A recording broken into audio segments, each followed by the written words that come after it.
Look what I got! Today I'm going to be doing wood turning and wood carving, and I'm going to be using and reviewing the Merlin2 mini angle grinder. Nice big box from the USA. In here is a tool that will be so useful. I'll let you have a look. I've ordered one of these. There we are.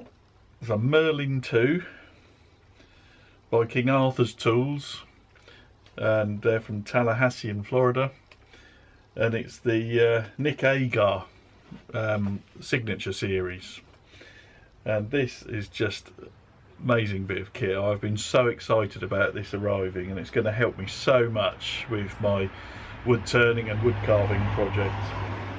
But we'll have a look and I'll show you what's inside.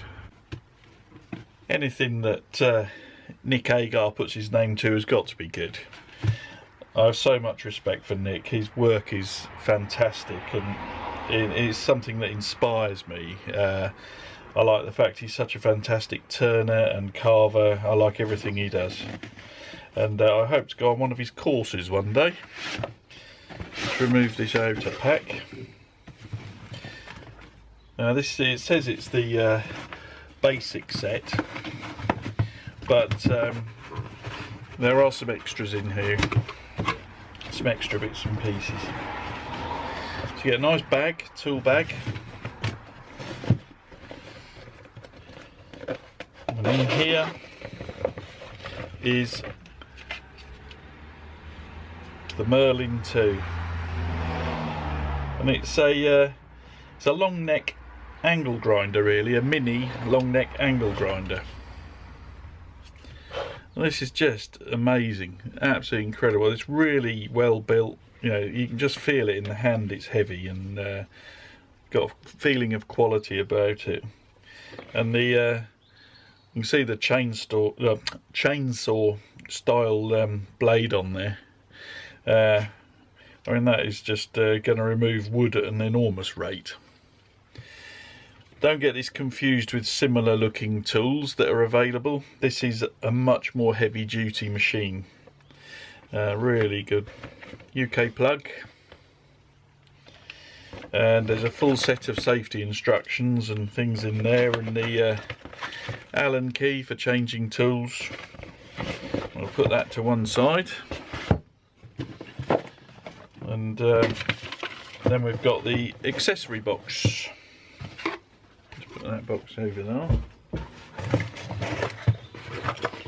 And in here is some bits and pieces, some different attachments for it.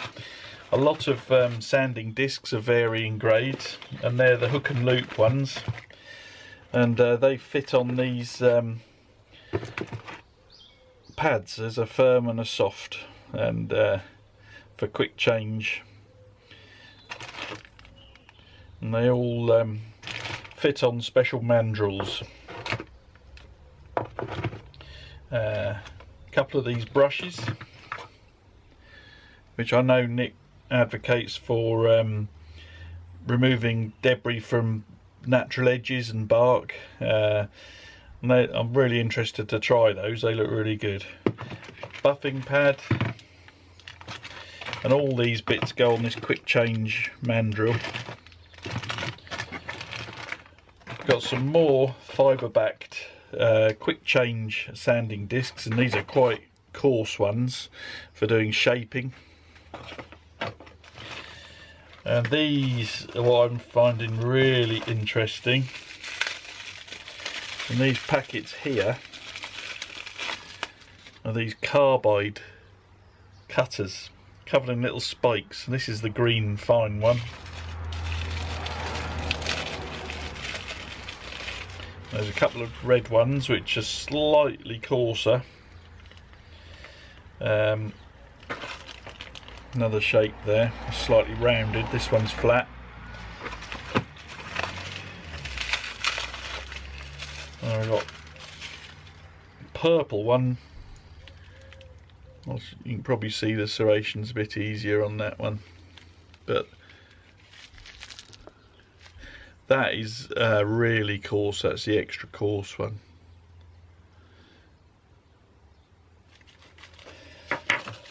And there's a blue one.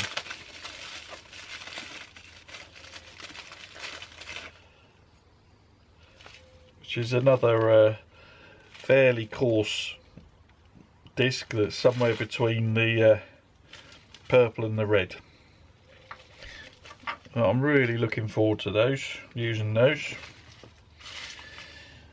It gives you a set of all the different. Been rearranging all my boxes. I think I'll keep it all in this, which is one of the really useful boxes, and I've put a divider in the bottom, so should be able to put all the different grades and tools and accessories in there with the main tool on the top. Now obviously anything like this, which is a kind of a mini chainsaw, you got to use it safely. You know, you could do a lot of damage with this. Read all the safety instructions that they give you. They've recommended that you wear gloves, and they tell you how to hold it. So do read all the safety instructions. Make sure you leave the safety guard on as well. That can be positioned into a couple of different places. But yeah, read the instructions. The other thing is, I've got my work clamped into my Easywood Tools Easy Chuck, and that is going to be fixed to my Hope carving jig, or it's going to be on the lathe with the spindle locked. You don't want to be holding the workpiece in your other hand that you're working on with this. If this should skate across, it could catch your finger and do a lot of damage, or catch your wrist, do even worse damage. So clamp the work properly and follow all the safety instructions. I'm going to start. I'm just going to have a go with the little chainsaw attachment on the end to start with, but it's a bit aggressive for what I'm doing here really. It's just to try it. The other thing is, I'm going to be wearing my helmet. It's got a full strength visor and it's a respirator as well, so it protects your eyes and face and your lungs. I start using the chain wheel cutter, and this just removes wood so easily. Got to be careful not to overcut with it. But this wood is very hard, this satin wood, and it made short work of it really. Not a steep learning curve with this tool. You know, just be aware of safety aspects, but it's very easy to handle and very easy to learn. As you can see, it's made short work of that. It's quickly putting the contour in there. I'll work my way around and do these other bits, and then I'll switch to a different accessory on the end, a different tool.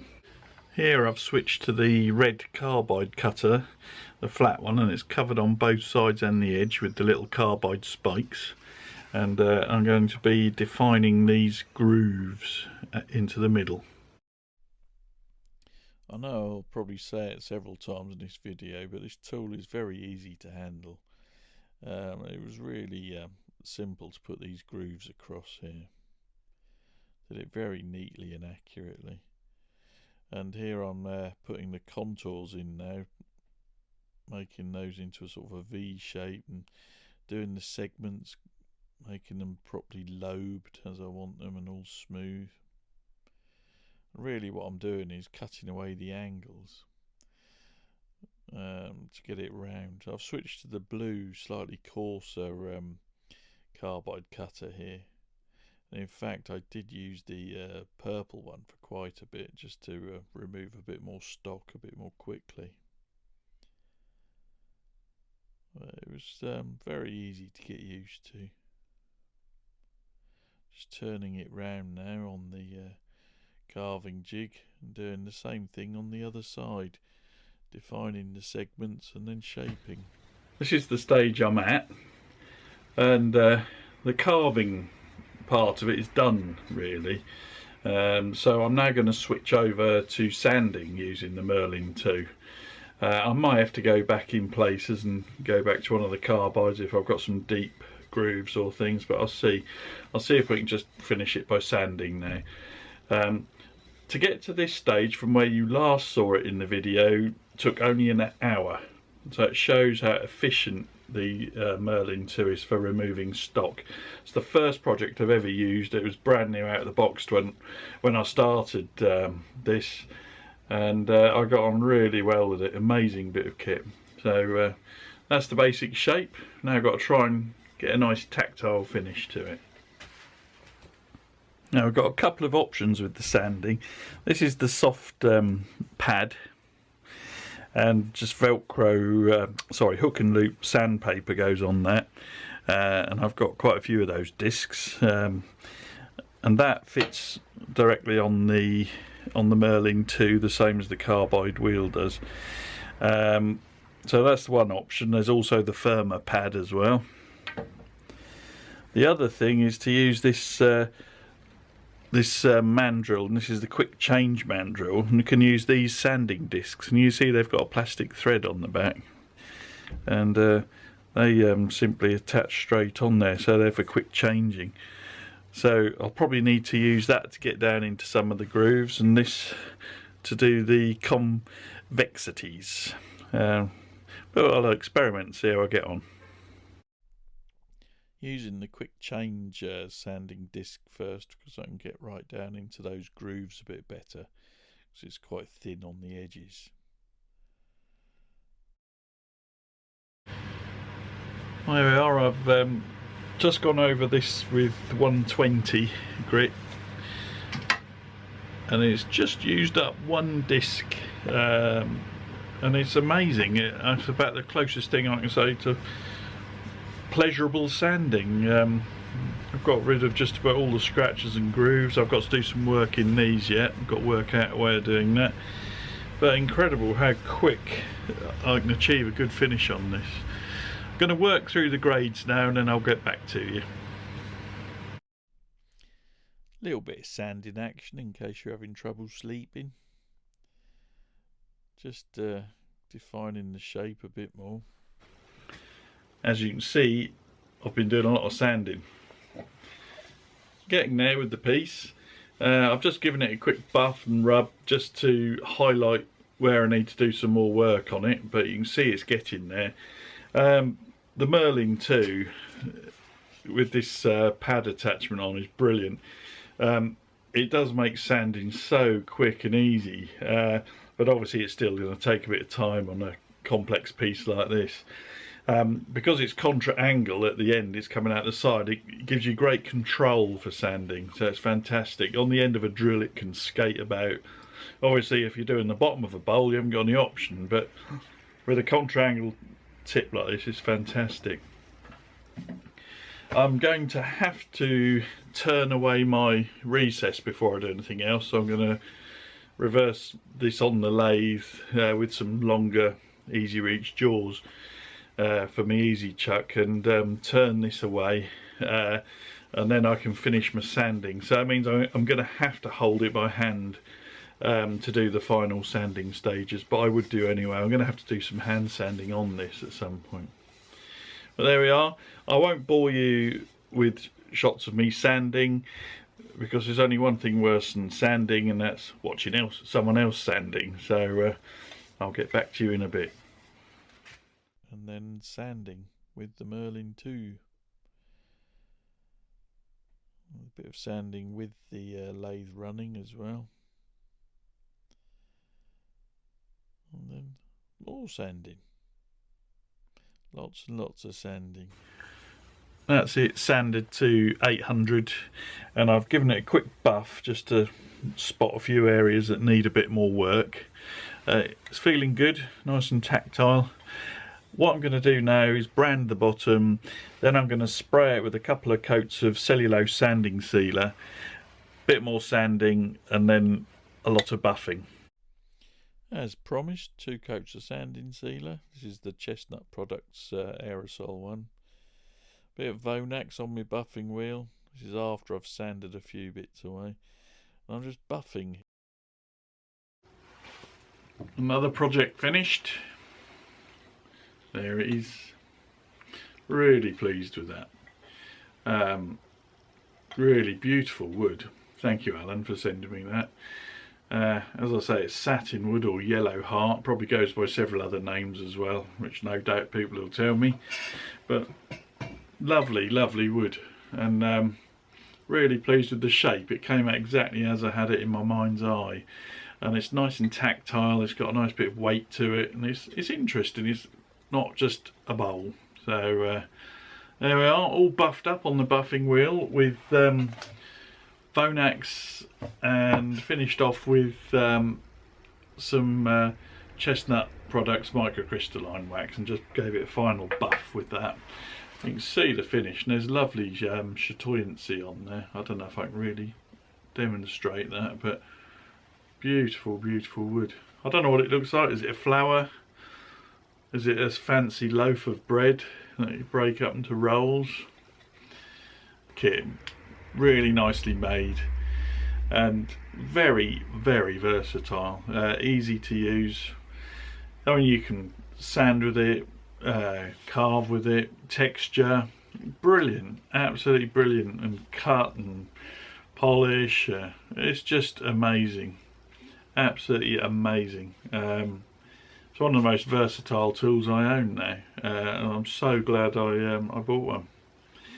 I got this direct from King Arthur's Tools in Florida, and I'm very thankful to their advice and help.